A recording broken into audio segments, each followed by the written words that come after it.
happy hour.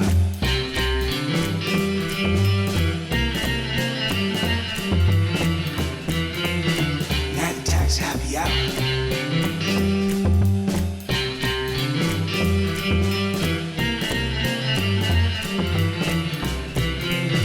Night attacks happy hour.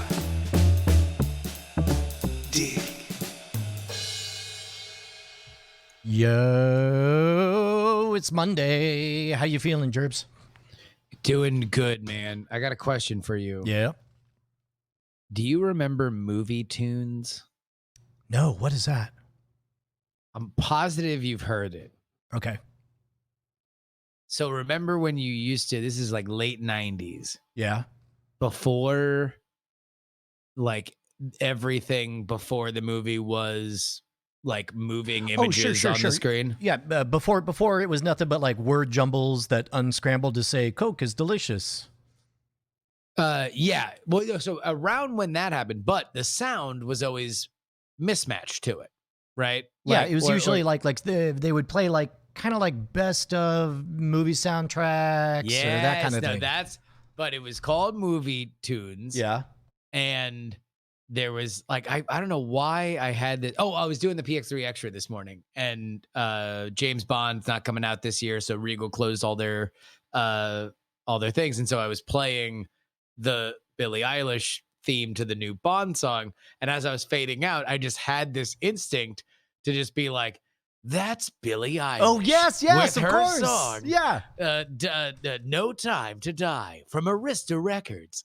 And I just had no idea even what to even like categorize it as, but people found it for me, and they're apparently on YouTube. You could just hear the like intros and outros of the guy like saying like, "That's Bob Dylan from the new movie The Big Lebowski." You know what's funny is there was maybe a 5 to 7 year window where I would have experienced that before I became Drafthouse exclusive. So like long enough to see the contrast between going to like Regal Cinemas, rest in peace, or an Alamo Drafthouse pre-show. Yeah, I mean, this would be late 90s. So wait, so when did you start doing the Alamo? If you were going in the late 90s? No, I believe they opened in college. I remember being a sophomore or junior when I first heard the radio ads. And the radio ads, man, I should try to find one. They were kind of hilarious because they had to explain the conceit. They're all like, you're at a movie theater watching the latest movies. And then you look down and magically there's a beer in front of you. Like they're explaining the idea of we serve nice meals and food and you watch a movie. Although I'll tell you what, they really nailed it because their brand became, we care about noise. Presentation. Right. And what's funny is but specifically when they do the whole performative like we'll kick you out if you're talking blah blah blah. What they're also eroding is the thing that you think about with any kind of food service movie theater, because those always had a bad rep when I was growing up, because it's like, yeah, you're gonna get a steak and you're gonna hear clank clank of people like, you know, sawing their meal together, or you're gonna spill something on you. Like, they were just like, no, we care about noise. You were gonna get the best version of watching this movie possible, and also food. And yes. That was like such a perfect branding. Well, and it used to be that there was one thing, and audiences can latch on to one thing. And then they had this mission creep where then it became two things. It became, okay, don't talk during the movie, but also don't arrive late. And that lasted like 3 years. Then it became three things. It was like, okay, don't talk, don't arrive late, and don't use your cell phone at all during the movies. And so it was three things for a while.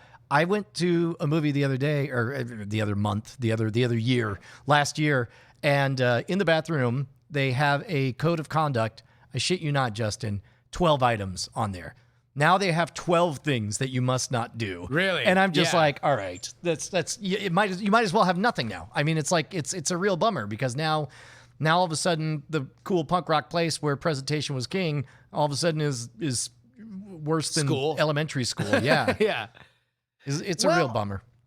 I mean, look, every revolutionary eventually becomes a dignitary, right? Like at a certain point, you can't be cool forever. Right. Like the best thing you can do is be inspirational forever. You're never going to be I mean, I guess rare are the elements where it's like, wow, you still have it all these years later. Yeah. Man. So, okay. I have something that I thought of in the middle of my COVID fever, Yeah. and I wrote it down. That was Brian Brushwood thinking about his COVID fever by Arista Records. Okay.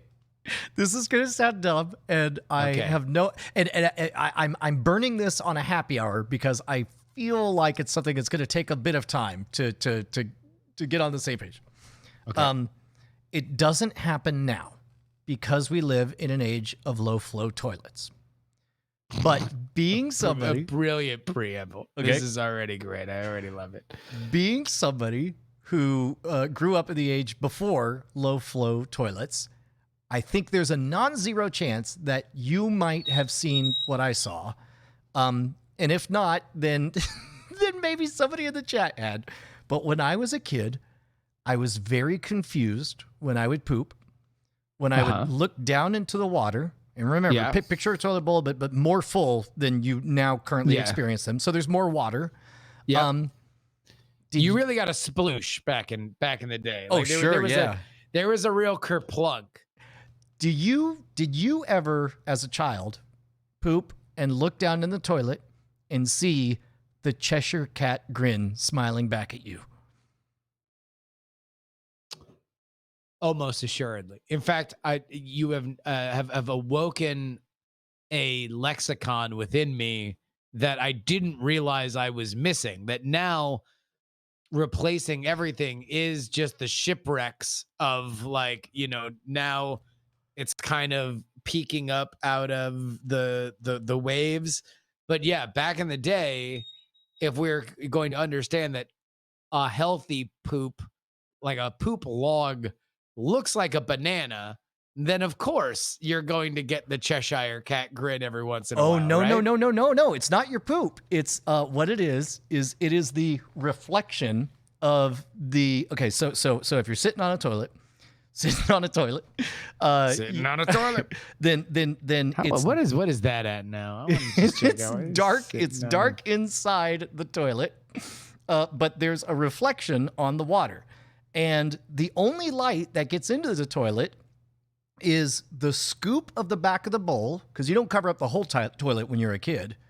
You got the scoop Yeah. of the back of the bowl, and then you have your two little boy butt cheeks that are on the other side of it. So in your mind, picture a boop boop of a butt, and then picture a doop of the edge of the bowl, and it looks like a cat's grin because you got the two puff things and then the smile on there. What's funny is I'm only thinking about this because I saw it again while I was one of the many times I was pooping during COVID. That you were pooping during COVID. Yeah, and I was leaning forward so that my butt cheeks were able to give that gap. And I looked down, and the toilet was full enough that I was like, man, I used to see that. Like, I don't think I've ever talked to a single human being about this ever in my entire life. That I don't know if I have experienced in the same way. All right, no. here, let me draw a picture of it for you. All right, please draw a picture. For the record, Okay. it's the official sitting on the toilet, 11 million views and posted 9 years ago. Although that had to be freebooted to all hell. And Kids React to Sitting on the Toilet also posted 9 years ago 13 million views. Okay, so all right. So what I've drawn is a picture of a toilet bowl. You see Yeah. the circle of the toilet bowl, and then you see the little butt cheeks there, kind of covered. Everything else is covered, right? And then you see the lip of the bowl there, and you see how it looks like a Cheshire Cat grin. You ain't never Yes. seen that? I don't know. Brian, I'm gonna be dead honest with you, brother. I don't know if I have ever seen that in my life. No. All right, well, see if you can make it. You're gonna have to fill up your toilet bowl real high though, and then look. All right, You'll have to I look will. I'm between your gonna- legs. I'm gonna prime now a gallon of water, and I'm gonna dump it in there, and we're gonna get this thing going. I'm Okay. gonna have to see it. All right, what about the fish eyes in the shower? Did you ever see the fish eyes in the shower? I would like to guess what you're talking about, but I know that you have a very specific definition of this. If the last one, so I don't know. What are the fish eyes in the shower? So at the bottom of the shower, you've got a grate with a bunch of holes in it, right? Yeah. And then the water goes down, and as you finish your shower, like when your shower is happening, all the water's flowing down there. But then just as you finish, there's enough water that it kind of pools up, and then droplets form. And as the droplets form, it refracts water back so that it creates this ring that looks very briefly like a fisheye. And it looks like a bunch of fisheyes popping up in the this is all what I called it when I was a kid. So understand that's you have like a magical childhood. Like you have an imagination that like I can't even wrap my head around. No, I had never even thought of anything like that. Because it looked like it almost kind of glowed, like to the kid's brain. You know, it looked like it's you know, of course it's just refracting and bending it up in the shape of a circle. Tell me more of the mysteries of the bathroom. I don't even know where. No, that's really all I got. Those are the only two. Is that the only things. two? That and I discovered my wiener in there. Well, that's a magical. That's a moment different for type any of young magic. lad. That's a whole. Remember the first boner I got? I was in typing class. Really? Yeah. Wait. So wait. High school, junior high, when? Middle school. Wow. Middle school boner. I was. God, I guess I had to be in seventh grade, because 8th grade I went to another middle school. But I remember just being like, whoa, like what is all this? I don't even know what the hell this is frightening. Yeah, I think I remember missing half of 6th grade new student orientation because I had to go to the bathroom to figure out what was going on. I figure out what the fuck is this? This is off the beaten path.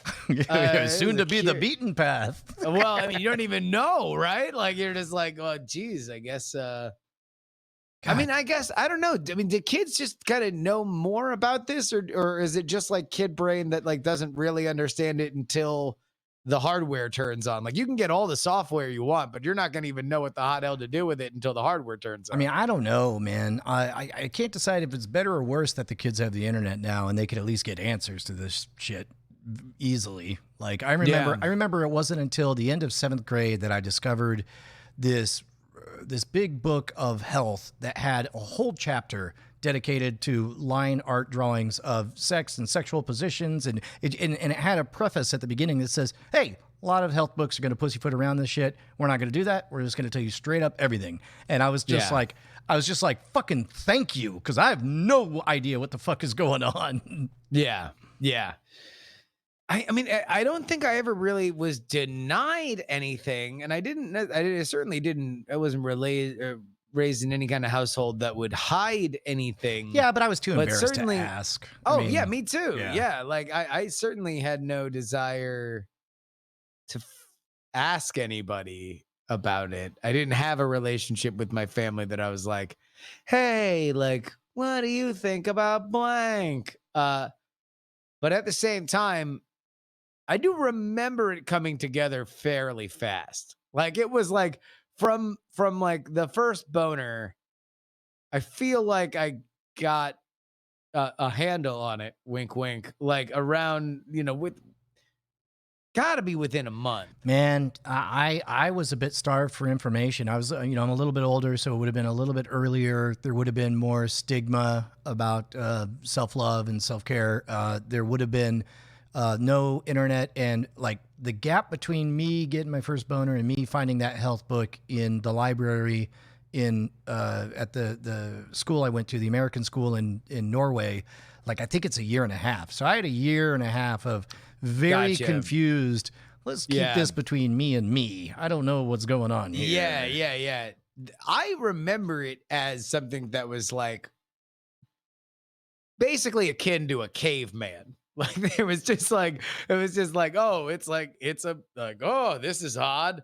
Like, and then like, I moved my hand like, whoa, Well, that's interesting. What have we here? Like it was a very like tactile, physical, yes, no situation.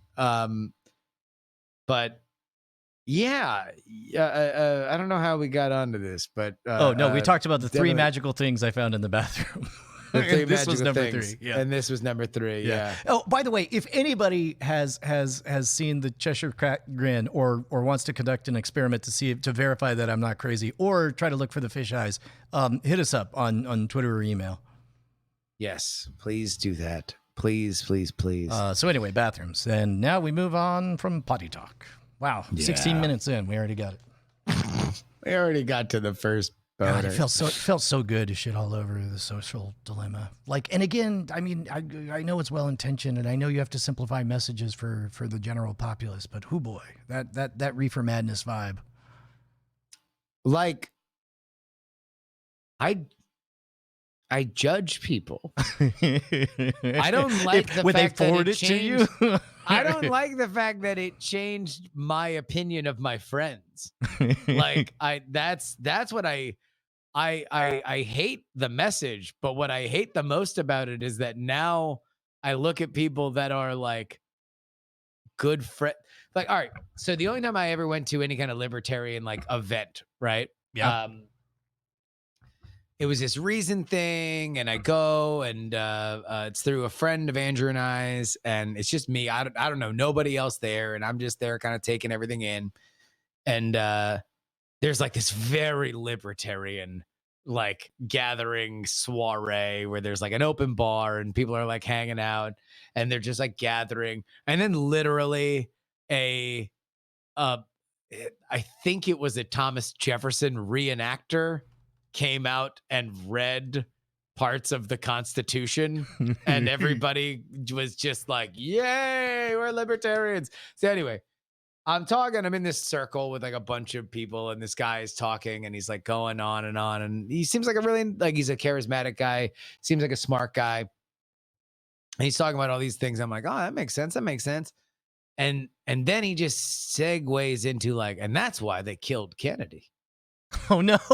Oh no! Yeah. And I'm like, oh no, like now I have to go back and I have to erase all the things that I thought were I have to know that the things I thought were smart before were God. now not smart because and that's what I feel with everybody who has a tech opinion that then also said,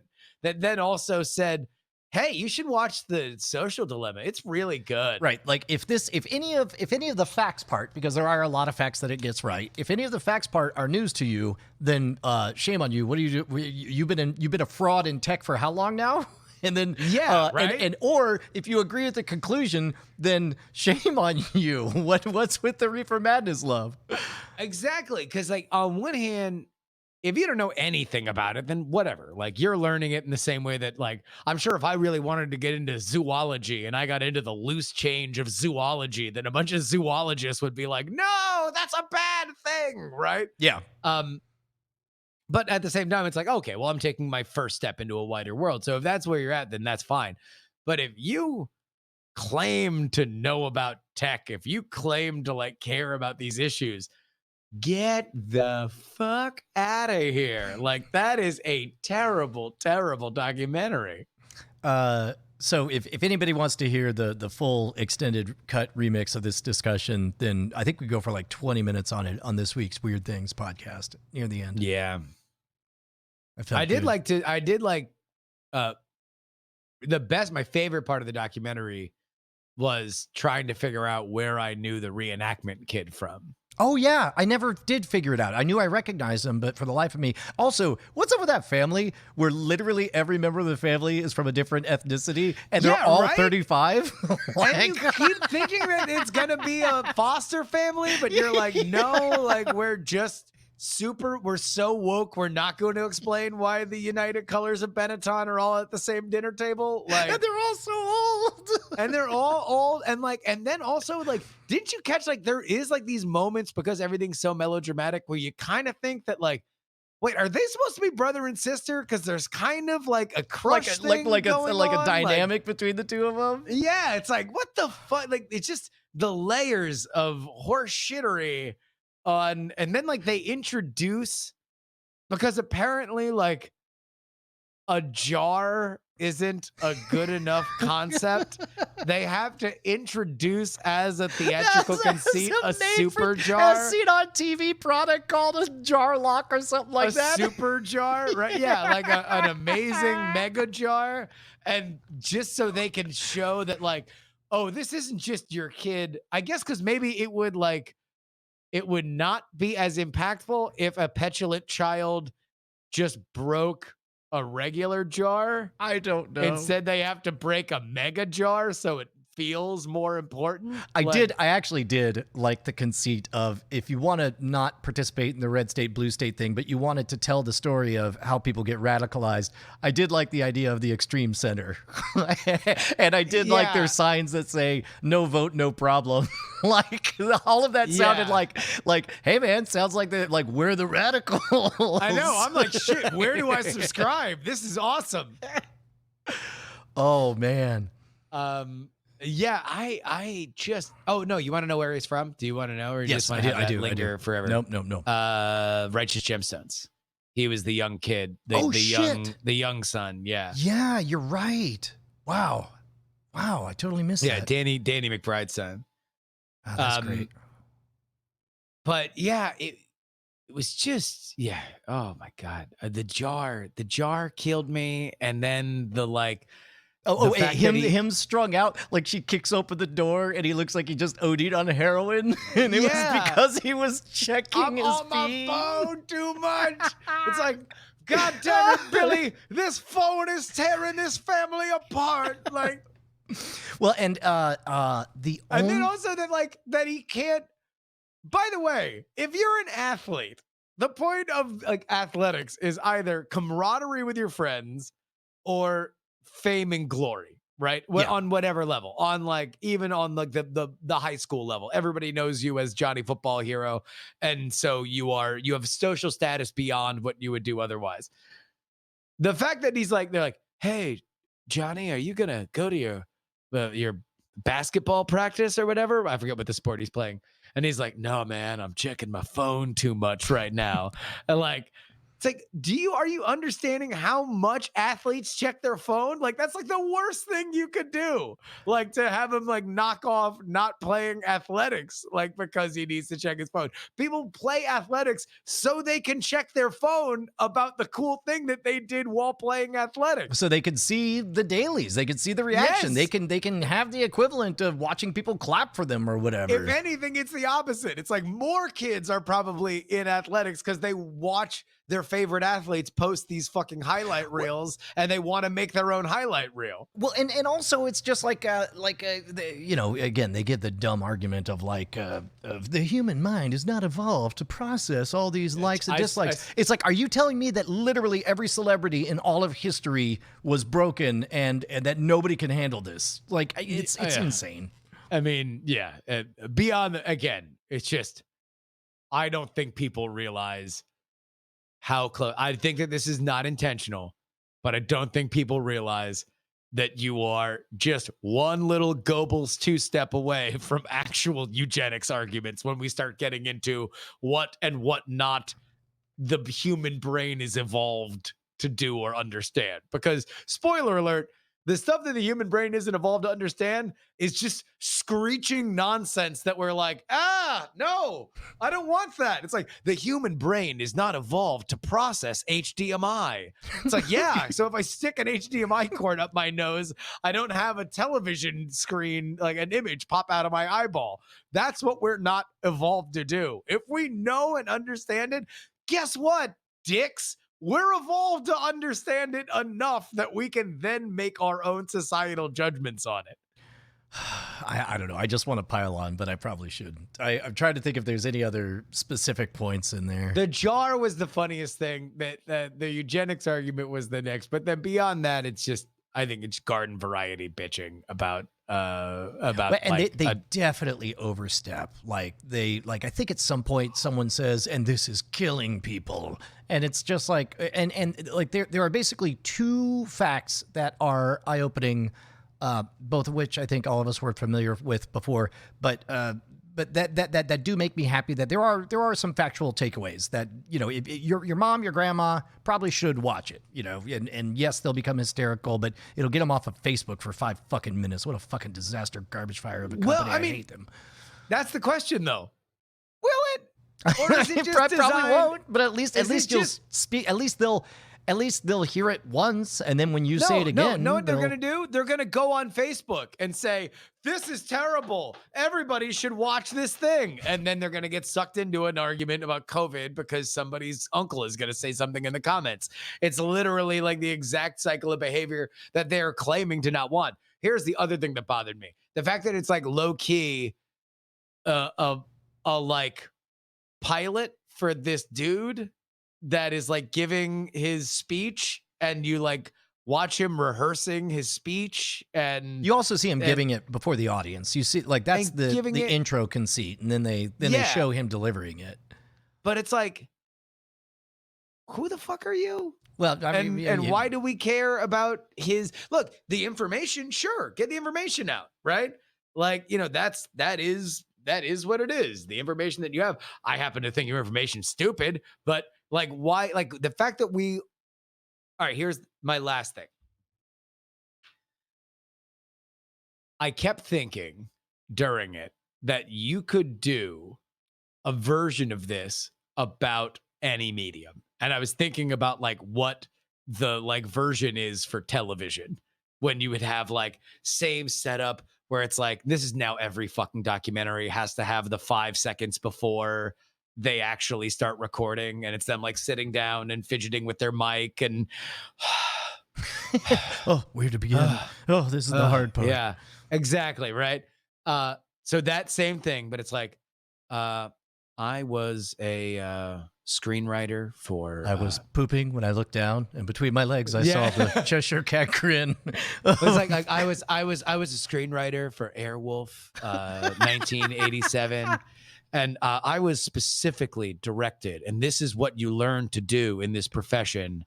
And we didn't think it was bad that we had to end every 20 minutes with a cliffhanger so you would come back and you would watch the commercials. Now, the human mind is not evolved to get perfect cliffhangers every 26 minutes. And do you know what they do in between those cliffhangers?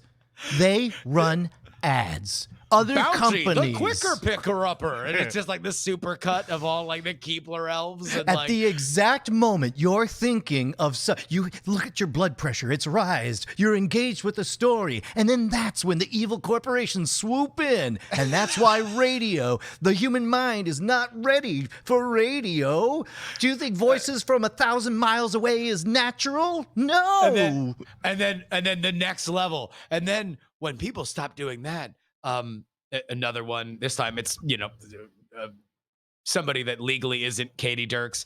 And it's like, yeah, they, you know, Nabisco paid us to make sure that Nabisco were in all of the shots when all of these reality people were talking to each other. So you would see Nabisco products, and it's like, oh my God. Think back when you watched The Real World. Did you even notice they were all Nabisco products? We went back over 17 seasons, and we found 1,223 Nabiscos, and I bet you didn't even notice one.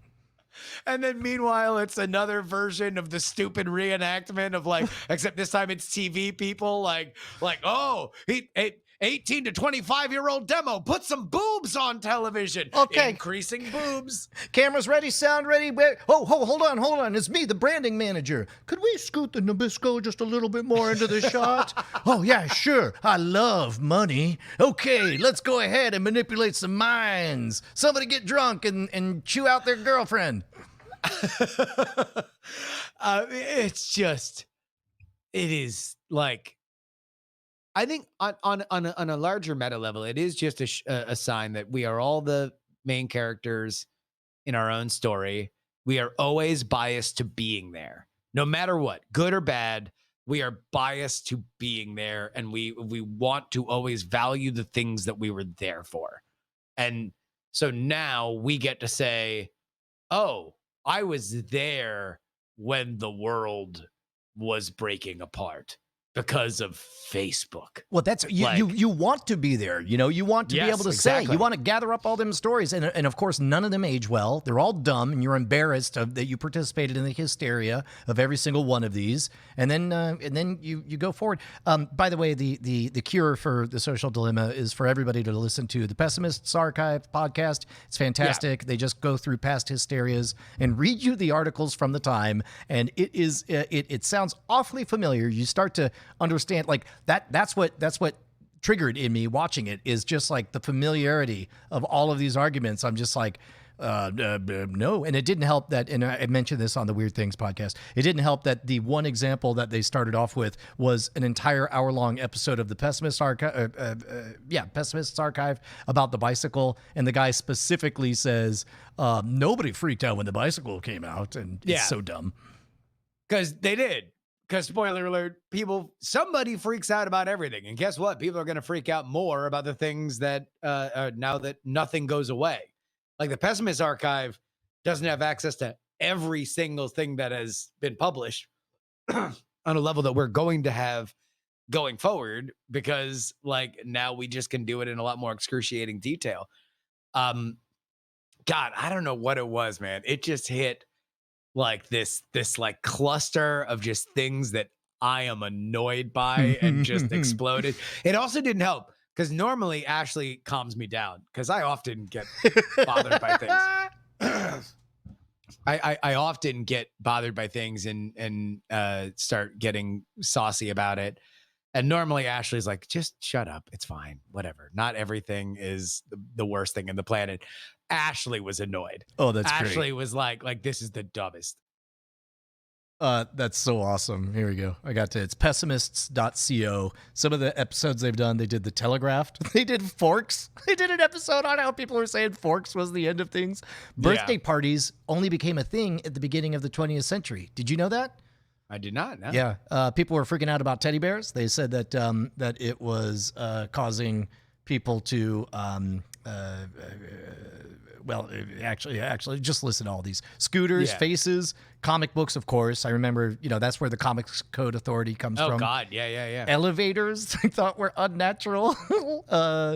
It's great. Election hacking is, he gives one quote, and it's not from the 2016 election. It's from the 1796 election. And what's funny is, as he was setting it up, it sounded a lot like the way you set up Raise the Dead, where you're talking about the details of the 2016 presidency or election.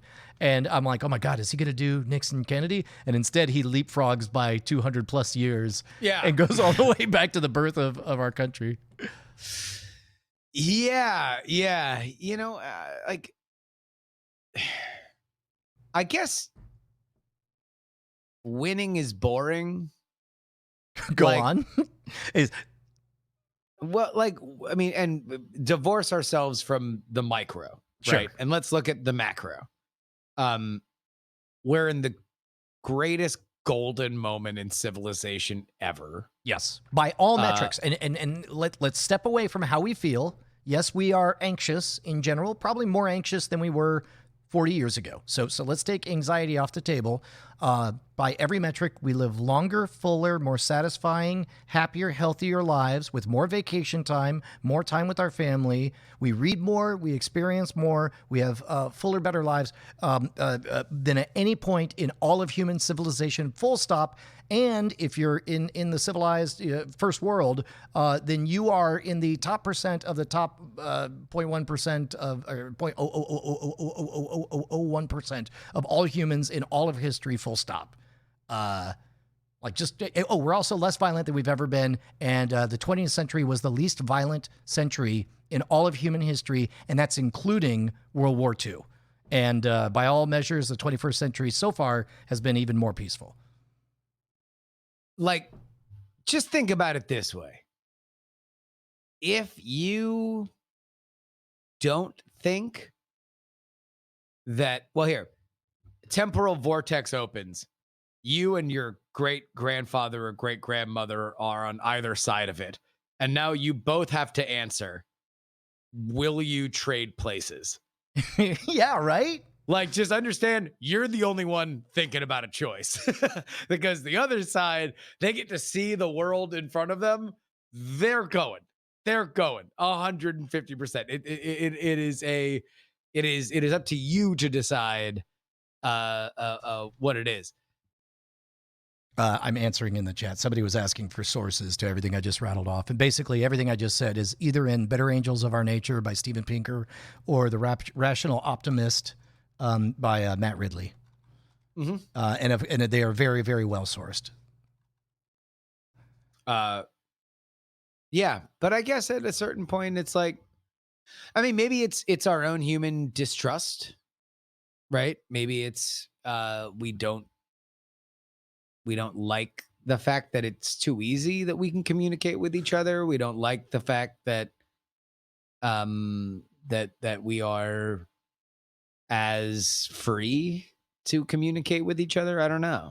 Well, here's the problem with getting to the horizon is there's another horizon. And I think we are born into a place and, we're still moving forward. We're getting closer to better, whatever better is.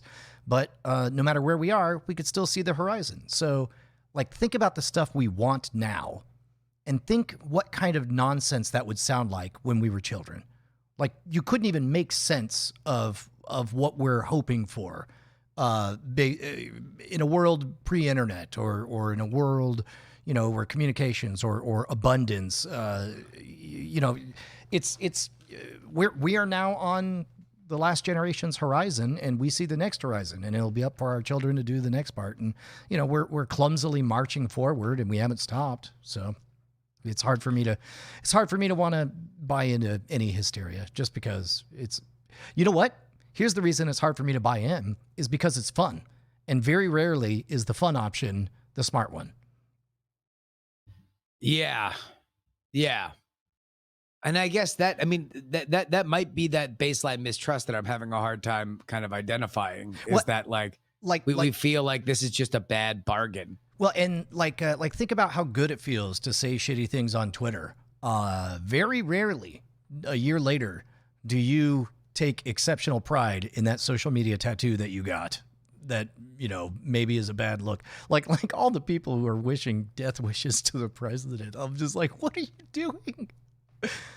There's somebody in Magic who posted one. I don't doubt it. I don't doubt it. I've thankfully unfollowed all the magicians that I was only following for professional means years and years ago. I now only follow the ones that I like personally. Yeah. Although I wouldn't put it past one of those guys to do it either. So, it was weird. It was weird this weekend because on one hand, it certainly makes the new season of Raise the Dead, specifically the first episode of the new season of Raise the Dead, a lot more real when I'm talking about what happens when a president suddenly dies and we have a president whose mortality is under question. But the thing I was saying during my stream today was like, for whatever you think about it, about the idea of like maybe the president dies, understand that it's probably not going to be what you think about it when and if it happens. Like when it comes out of the political lens and becomes the human lens, like you might feel similar, but I don't think you'll feel the same. And dare I say, I think a lot of people will feel bad about wishing death because it's one thing. Look, if you are among a popular revolution and you want to storm the castle and kill the king, that's romantic and brave and daring until you have your sword at the king's throat and he's a feeble old man who's shitting himself, at which point it feels a lot like killing an old man. Well, it reminds me of all things, that first season of Family Guy in which Stewie says, it's not that I want to kill Lois, it's just that I want her to not be alive anymore. There's a weird like middle, I don't know, I don't know, like I think just so many people have a hard time realizing that there's a real person on the other side of every pipe that you're shouting down. Well, and I guess that's one of those things where, like, to get back to the social dilemma, I think that there are elements there that you could have spent more time exploring in lieu of letting us know that free programs have ads on it, and that's how they make money, which I found to be a less revelatory concept for them to spend 30 minutes on. Well, not just ads, but effective ads. Targeted. No, I added the word targeted, which makes it spooky. Oh, Think about no, it. no, What do no. you do at a target? You shoot it. Brian, wait, hold on. Here's my next thing in our television, the television dilemma. Like, Okay. The television dilemma. Oh, yes. yeah. Hi, I was. It's the hard part. Off camera. Just talk it out. Just speak from the heart and just start. Whatever feels right.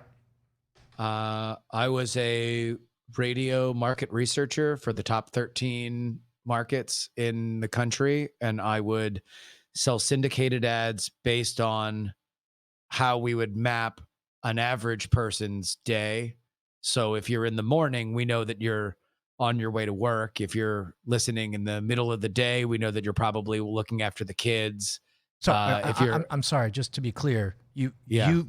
posted these ads knowing that they were eating breakfast at that time, knowing that they might be out of cereal, and knowing that they might be in a position to decide what cereal they should buy next.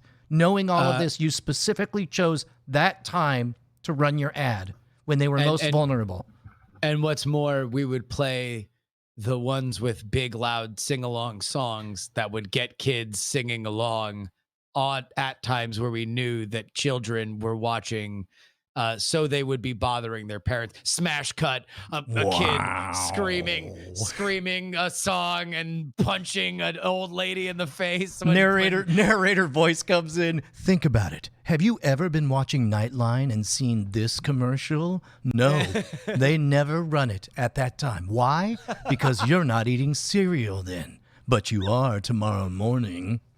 I know. It's like it's this crazy concept, as if my parents ever saw an ad for Crossfire, the board game. Like that shit wasn't on 2020. That shit was on Nickelodeon. Hi there. I was a marketing director for KTLA for the Los Angeles greater area, NBC affiliate back in 1992 to 96.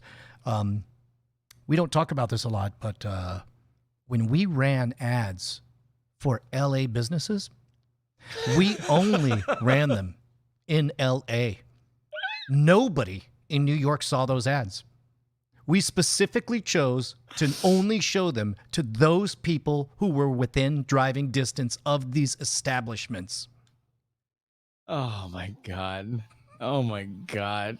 This is just so fucking stupid. Targeted ads. Oh my God. Can you believe targeted ads? The television dilemma. I want to do the television dilemma. The human mind, Professor, the human mind is not built to process light emitting from phosphorus diodes in a cathode ray tube. Phosphorescent, luminescent particles, they simulate. That picture's not real. Your brain thinks that's a window and you can dive right in with magical monsters, but you can't. And your brain doesn't know that. Your brain thinks it's a saber-toothed tiger.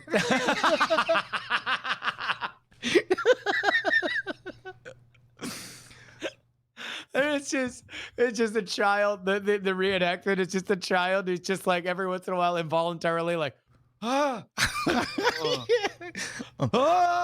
My name is Steven Spielberg. I was a director from 1970 to present. Just start wherever you want to start, Steven. A lot of people don't realize that those people that you see talking, they were all faking it. And we would do it again and again and again.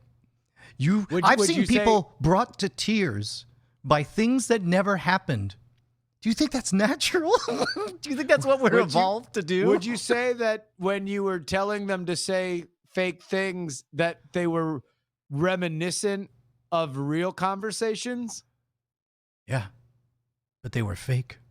It was all fake reenactments. And to the human brain, that could seem much like a saber-toothed tiger. Yes. Oh. Oh God. Uh yeah, man. What are you gonna do? This bullshit. So I watched. People are In the hour I have between when we wrap up here and when we do Cord Killers, I'm going to attempt to go through the histories of my Hulu archive, my Netflix archive, the Apple TV archive, and just figure out how much TV and movies I watched. I watched a lot.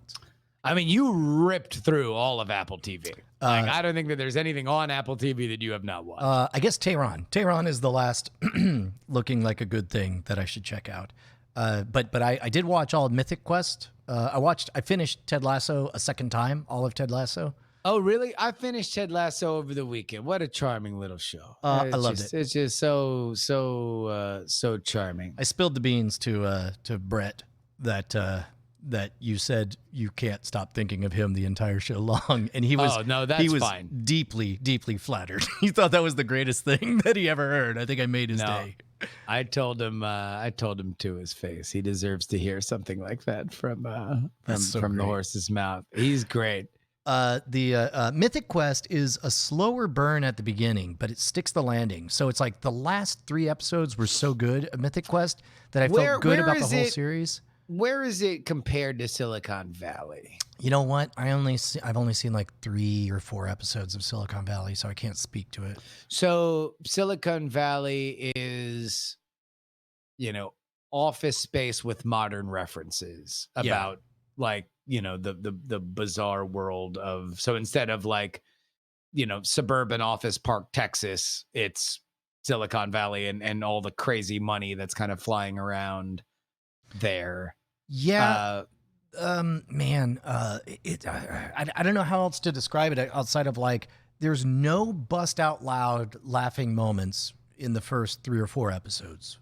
Full stop. You get some smiles, but but nothing starts paying off until, really episodes 6 through 10. Oh, actually, I take that back. I think episode 4 takes this very hard left turn, where the first 3 episodes are our characters in our building doing our thing. But then episode 4, I believe, is just suddenly a standalone episode that takes place 20 years before, or 30 years before, with characters that do not appear in the show at all. It's just a standalone, totally different thing. You love the standalone shows. I do. It feels like it is a recurring thing lately that your favorite trope is the episode that tells a totally different story. I like that because it's a bold thing to do, and I do in general. I like surprises in general. I don't think there was any way I could have predicted, given everything I'd seen in the first 3 episodes, that they would do such a poignant standalone vignette that really was impactful and sweet and powerful. I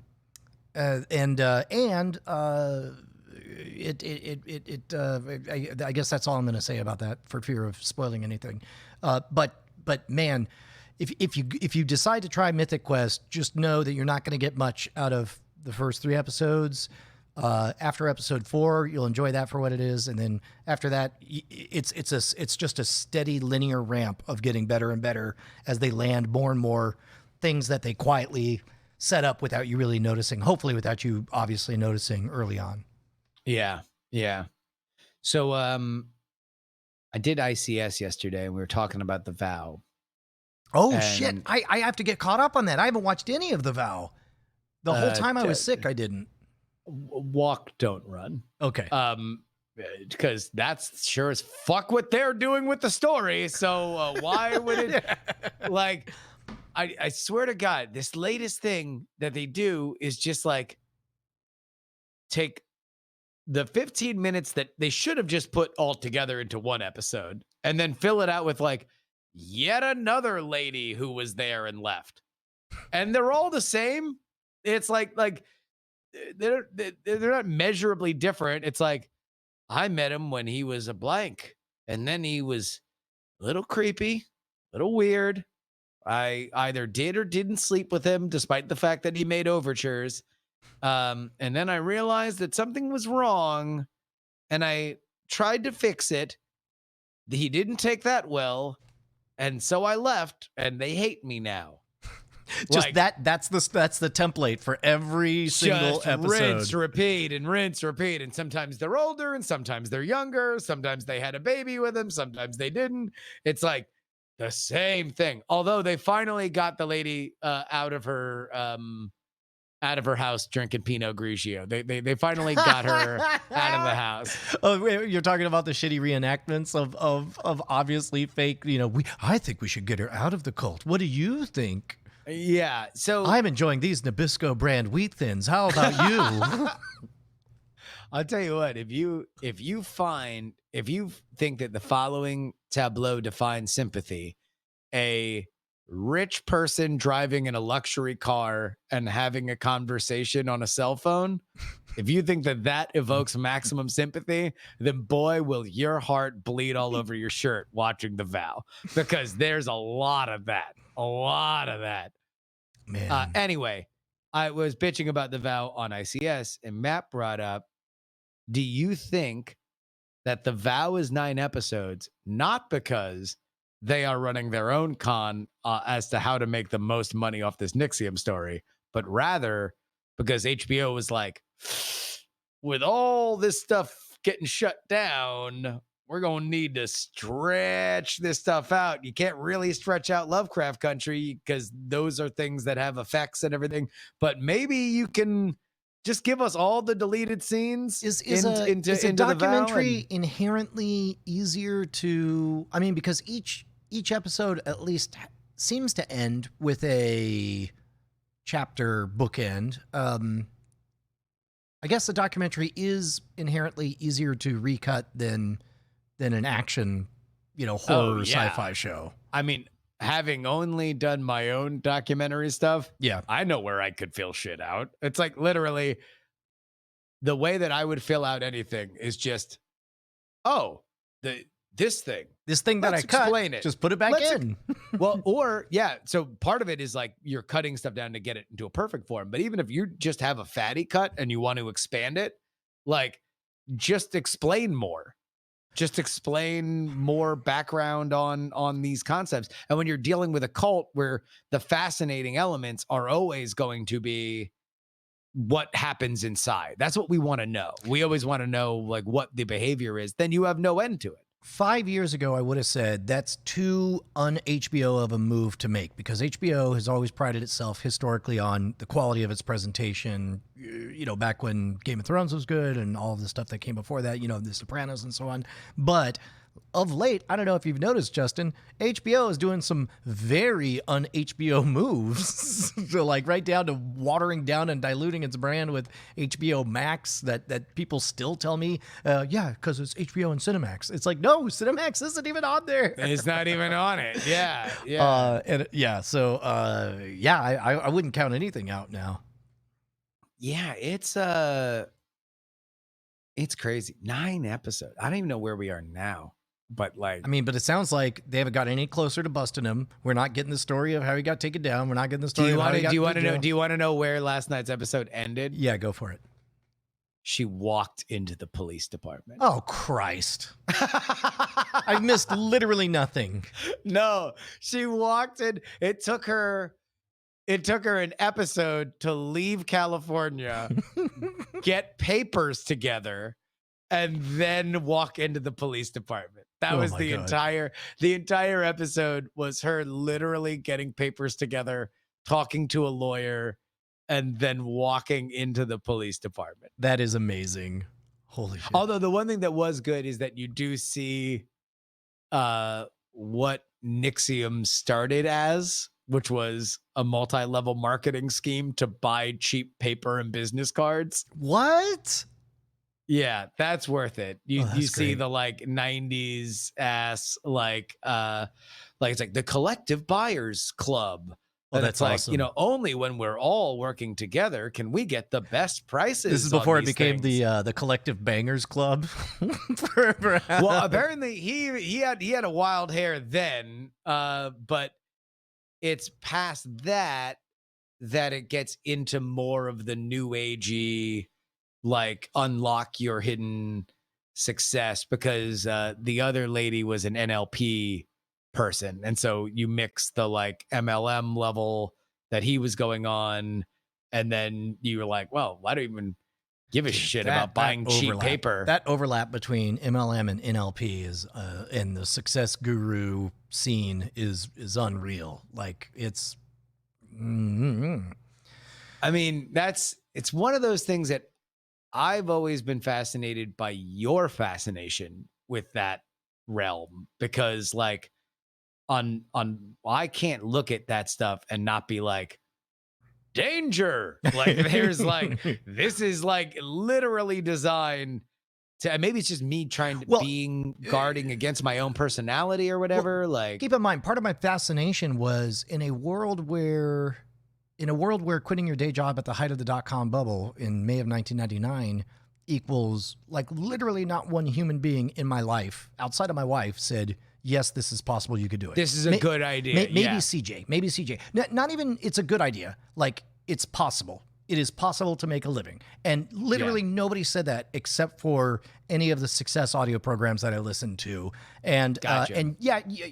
having taken twice the pseudoscience and the paranormal course was extremely helpful, because you could tell when they were wandering outside of their proper lane. But meanwhile, like just hearing those words was and breaking down the traditional sales process, because the only way you would learn sales is if you actually went to go work for like a copying machine company, and then they would take a course that would essentially say, here's the structure, here's how you get their attention, AIDA, attention. Yeah. Do I have your attention?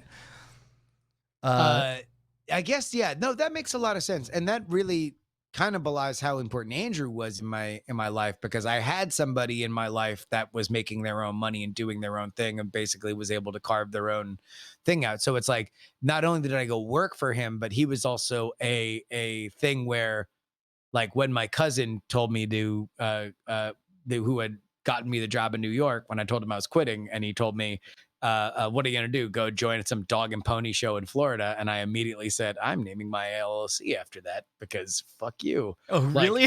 That's so awesome. Yeah, 150%. That's exactly what that is. Oh, that's so great.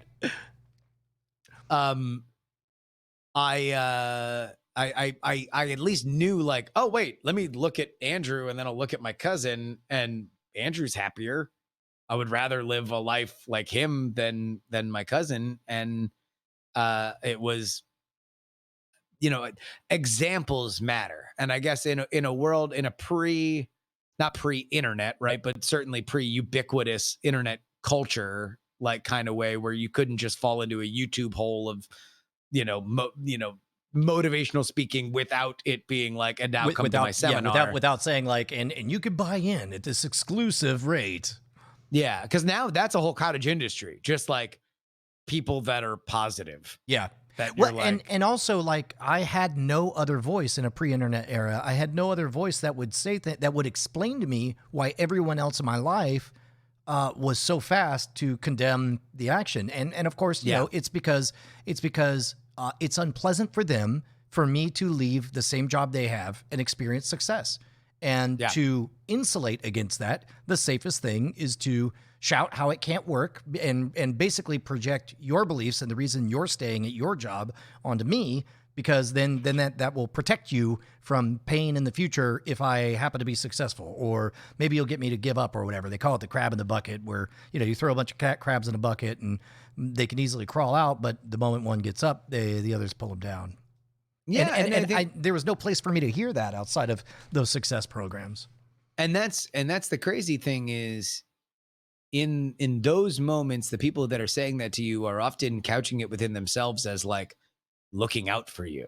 Yeah, that like, hey, look, we all got wild ideas, and turns out you just gotta put your head down and grind it out, and like, you're gonna really give up this opportunity, and ultimately, like, those are seductive words for them to say.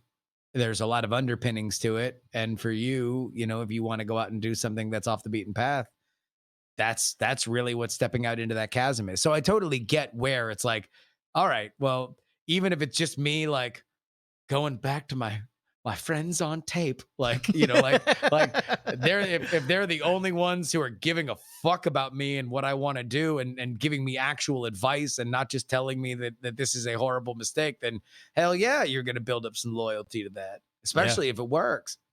Yeah, but having said that, you know, I was thrilled if at the end of it, one, you know, 9 hour or whatever, there was like 3 good ideas that I hadn't heard or didn't wander into garbage magical thinking or whatever.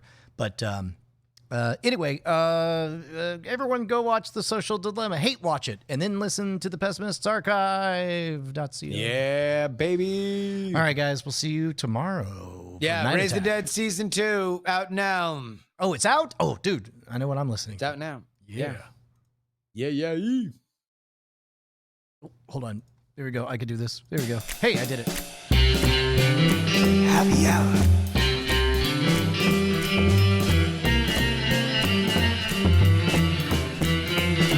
Night Attacks Happy Hour.